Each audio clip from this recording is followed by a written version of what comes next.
That's good stuff. What happens when the cloud of glory comes into the house? The King of glory comes into the house. Because the glory is the atmosphere of heaven as well as the throne of heaven. And so here we are. So Moses goes up this mountain, right? He goes up for 40 days and 40 nights. And God writes in tablets of stone the law by which his people are supposed to enter into covenant and live by. And Moses goes back down the mountain, and the first thing he sees is they've made a golden calf, and they're worshiping in this golden calf. And for the first time in history, the law judged sin because he threw those tablets down, and multitudes died. And he went back up the mountain for another 40 days and 40 nights. Now get this, 80 days and 80 nights in the glory, face to face with God, with no food and no water. And yet at 120 years of age, Moses had not abated in any strength. His eyesight was perfect. He wasn't sick or enfeebled. And yet he was not allowed into the promised land. What did he do? He went out in the wilderness and he said, Lord, I'm coming home, and left this body. And it says the devil contended with Michael over that body. Why? Because it wouldn't decay. Let me show you this. It wouldn't decay. The natural process of death, decay, and corruption was so abated, so slowed down to whatever the nth degree, that body probably would have existed. Well, look at Adam. 1,000 years.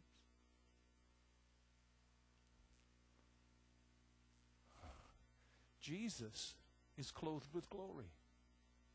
He's eternal. When that which is eternal comes into contact with that which is mortal, guess what? Something happens. You don't erase eternity or that eternal light or that eternal glory. No, it does something to your mortal body that quickens it. And guess what? Death, decay, and corruption cannot function. Now, Jesus walked in that on the earth. Matter of fact, I'm going to show this to you, and I'm throwing out tidbits now. But Jesus said, no man takes my life. Why? Because he understood the glory. He understood he had a destiny and the glory of God. As a matter of fact, no man took his life. I'm sure if you've been to Bible college, you've heard how different things, how people have said, well, it was the Jews that killed Jesus. It was not the Jews who killed Jesus. Nobody killed Jesus. He laid down his life because he was compelled by love and obedience to God. Nobody could take his life. Christian, as he is, so are you in this world. Get this revelation. Nobody can take your life. Well, brother, I don't know. Well, you don't have to know about that. The Word says this. I'm going to keep going. Are you having fun yet? Exodus 33. Verse 8 says, and it came to pass when Moses went unto the tabernacle that all the people rose up and stood every man at his tent door and looked after Moses until he had gone into his tabernacle. And it came to pass as Moses entered into the tabernacle, the cloudy pillar descended and stood at the door of the tabernacle, and the Lord talked with Moses. And all the people saw the cloudy pillar stand at the tabernacle door. So get this. Moses knew God face to face. The glory is the atmosphere of heaven. When the atmosphere of heaven comes, the King of heaven is there also. And so anytime that glory came, he began to talk with God face to face. I'm going to show you in the New Testament where that happened. Matter of fact, I'm even going to mess you up better. When the glory touches or comes into contact with anything that is not immortal, it reverses the natural law of death and decay. Anything. Let me ask you, any created thing, what in this world has not been created? Everything's been created. So let me get this straight, brother. Are you saying that anything that's death, decay, and corruption, the glory can reverse? That's what I'm saying.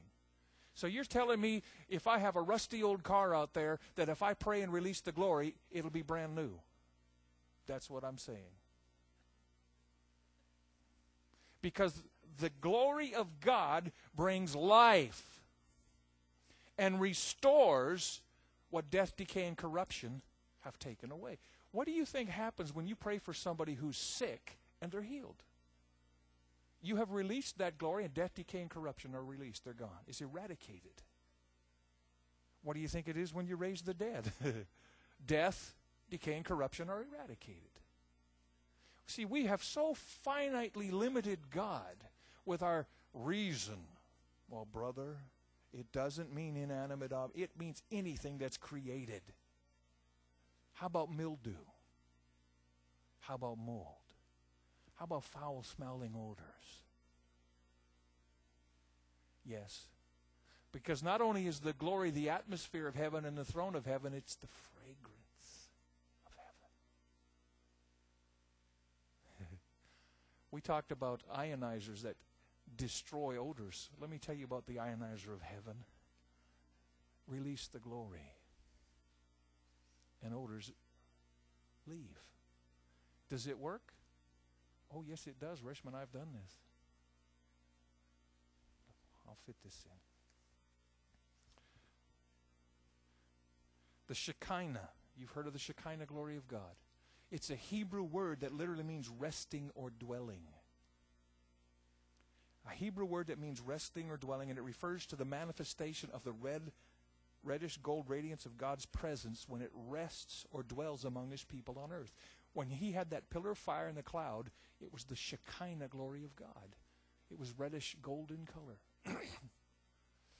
It comes from the root shaken, which means intimacy or neighbor. Listen. Jesus said, I no longer call you disciples or servants, I call you friends. Okay. You are in Christ, you're seated with Him in heavenly places, so you are already in the glory. And Jesus is in your heart, so the glory's in you. Why then are we always crying out, Lord, send your glory? Lord, send your glory. Isaiah chapter 6 says the whole earth is filled with His glory. And we're saying, Lord, just give us a touch of the glory. You got more glory in you than you can imagine. It can create universes. How do I utilize what's in me then? Lord, if all this is in me, then why am I going through such a hard time? Exactly. It's because we haven't had an understanding of what the Word has to say, or an awareness of what God's been trying to bring us up into, the glory. Thank you. Look. Isaiah chapter 4, verse 6. Now let me tell you how I started on this journey about discovering the glory. Something so basic, so simple, it's comical. I don't like mosquitoes. I got tired of going to tropical nations and being eaten alive. I mean, I strongly believe every time I went someplace, they would ring the dinner bell and mosquitoes for counties around would come. Bruce is on the menu. They would go away singing There's Power in the Blood, though. But I'm telling you, and I said, Father, I don't mind going to all these tropical places where I'm sweating, hotty, and, you're wrung out. I said, but please, give me something. Give me a strategy to get rid of mosquitoes. I'm tired of being eaten alive on top of it all. One day He said, release the glory. As a matter of fact, it was a year ago, July, while I was ministering in York, Pennsylvania, under a canopy in the cool of the evening almost, next to a stream, with lights on. And I'm saying, oh, Lord, I know this is not going to be fun. Please give me a strategy. What do I do? He said, release the glory. I said, okay. So I went up to the pulpit and I set my books down and I said, internally, I said, Father, I just release the glory as my defense.